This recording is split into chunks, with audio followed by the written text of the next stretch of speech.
को मारना मेरी मजबूरी है। अगर इसको मैं नहीं मारता हूँ तो जो मधुमक्खियाँ हैं उनका पूरा परिवार खत्म हो जाएगा। देखिए, रानी मधुमक्खी भी खराब अंडे दे सकती है और उससे पैदा होने वाले सभी बच्चे काम बनाने वाले नहीं बल्कि काम बिगाड़ने वाले होते हैं। यानी कि उस अंडे से बनने वाले हजारों की तादाद में जो बच्चे होते हैं वह नर बच्चे होते हैं। ना तो क्वीन की मैटिंग में काम आते हैं, ना शहद या पोलन लाने का काम करते हैं, बल्कि धीरे धीरे उनकी अधिक पैदावार होने की वजह से हजारों करोड़ों मधुमक्खियाँ जो होती हैं वो बर्बाद हो जाती हैं।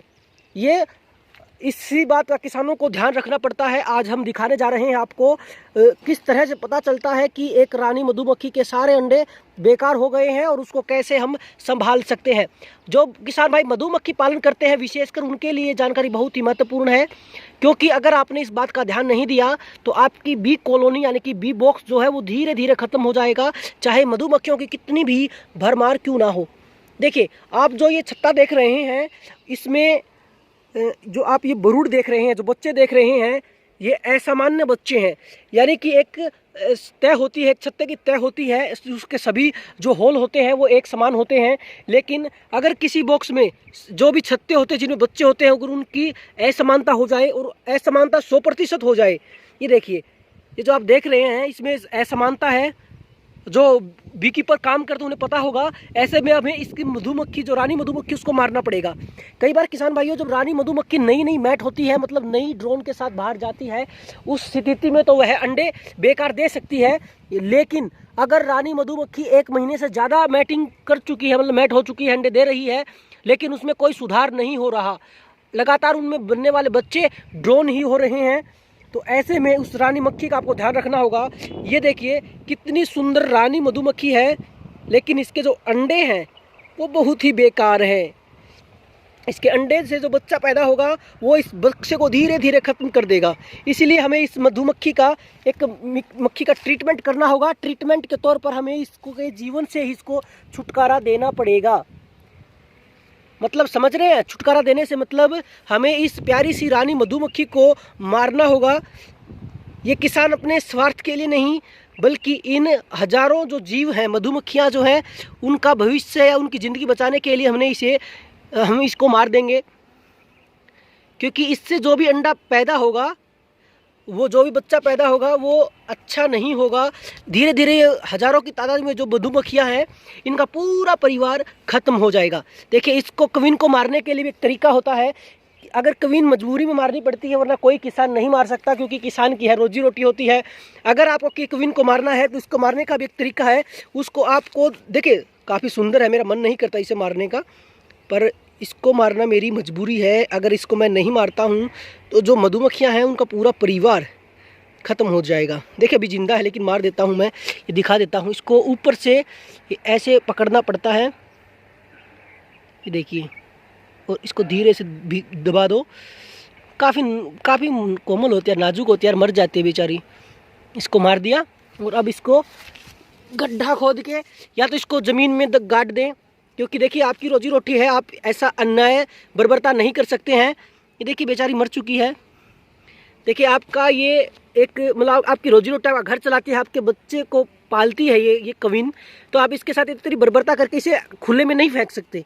या तो इसको आप ज़मीन में गड्ढा खोद बॉक्स के सामने आप दफन कर दीजिए, इसकी आत्मा को शांति मिल जाएगी।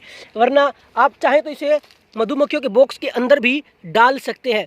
ऐसा किसान भाइयों हम क्यों करते हैं, तो आपको मैं बता दूं कि इस रानी मधुमक्खी के मरने पर मधुमक्खियों को इतनी जल्दी पता नहीं चल पाता। अगर आप इसे बाहर दफन कर देते हैं, अगर आप इसे बॉक्स के अंदर ही डाल देते हैं मरने के बाद, तो सारी रानी मधुमक्खियों को पता चल जाता है कि उनकी रानी मधुमक्खी मर गई है। क्योंकि मरने के बाद एक रसायन ये मधुमक्खी छोड़ेगी, ये रानी मधुमक्खी रसायन छोड़ देगी, जिससे इस बॉक्स के अंदर जितनी भी मधुमक्खियां हैं उन्हें पता चल जाएगा कि उनकी रानी मधुमक्खी जो है वो मर चुकी है। अब इन्हें एक नई रानी मधुमक्खी को बनाना होगा।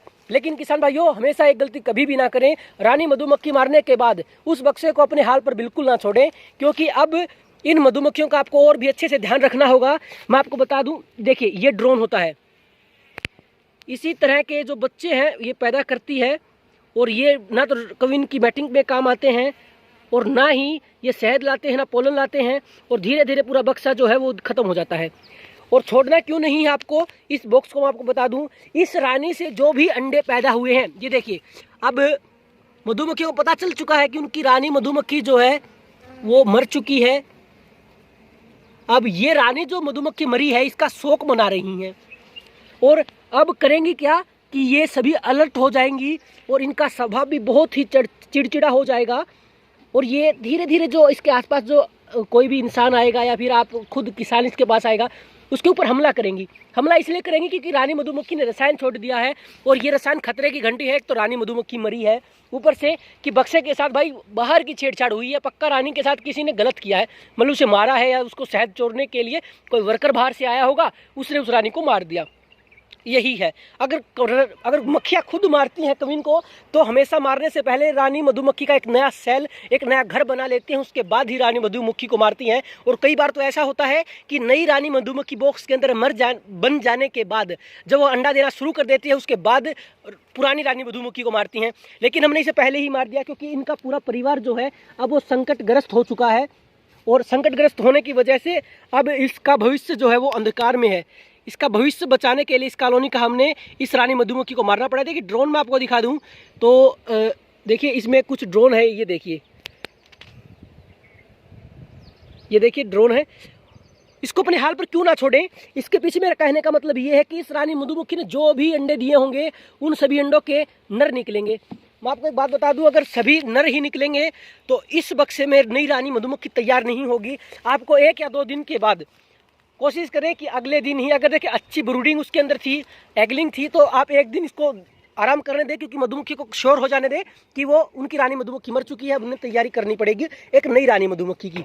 देखिए सबसे अच्छी चॉइस तो होती है कि इस बॉक्स की मधुमक्खियों को हम किसी भी ऐसे बॉक्स में मिला दें जो कमज़ोर होता है, या फिर इसके अंदर एक एगलिंग से भरा हुआ एक अच्छा सा छत्ता जिसमें लार्वा भी हो, एगलिंग भी हो, उसको डाल दें ताकि उसके ऊपर जो सेल बने वो एक अच्छा सेल बने और नई अच्छी रानी तैयार हो और इस बक्से की जो ज़िंदगी है वो बच सके। किसान भाइयों हमारे साथ जुड़े रहें, इसी तरह से हम आपके लिए महत्वपूर्ण बातें वीडियो के माध्यम से लाते रहेंगे। चैनल को सब्सक्राइब कर लीजिए और वीडियो को शेयर भी कीजिए।